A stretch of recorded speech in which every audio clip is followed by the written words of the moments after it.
Niamey, la capitale du Niger, a abrité le 13 décembre 2024, une réunion stratégique des ministres des Affaires étrangères de la Confédération des États du Sahel, et la rencontre a été présidée par Abdoulaye Diop, ministre malien des Affaires étrangères et de la coopération internationale, qui assure la présidence tournante de l'organisation. Cette rencontre, qui s'inscrit dans la continuité des travaux des experts et fonctionnaires de l'E sur la libre circulation des personnes et des biens clôturés la veille, a été marquée par deux annonces majeures: la mise en circulation imminente des documents unifiés de voyage et d'identité, marquant un pas concret vers une intégration régionale ambitieuse, et la décision irréversible des États membres de se retirer de la CEDEAO, réaffirmant leur volonté de répondre aux aspirations profondes de leur population.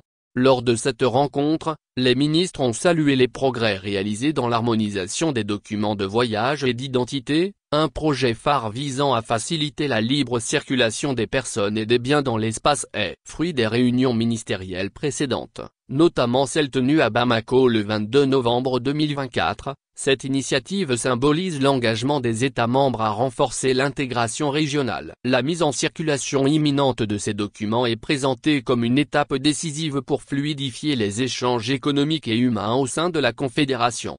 Réaffirmant leur souveraineté, les ministres ont confirmé la décision irréversible des États membres de se retirer de la Communauté économique des États de l'Afrique de l'Ouest, CEDEAO. Cette démarche, motivée par des divergences stratégiques et le besoin de répondre plus efficacement aux attentes des populations, engage les comités pluridisciplinaires de l'E à finaliser les modalités de sortie dans un esprit d'intérêt général. Les ministres ont également rappelé l'importance de maintenir une coopération régionale harmonieuse malgré cette réorientation politique.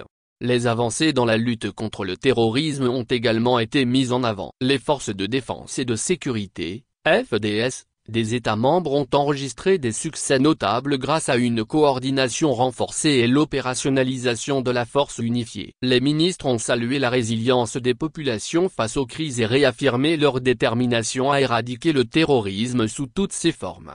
Ces décisions stratégiques, la Confédération des États du Sahel confirme sa volonté de renforcer son autonomie et de poser les bases d'un modèle d'intégration régionale adapté aux réalités locales. Les ministres ont appelé à une mobilisation accrue des ressources pour assurer la réalisation de ces objectifs ambitieux et marquer une nouvelle ère de coopération panafricaine.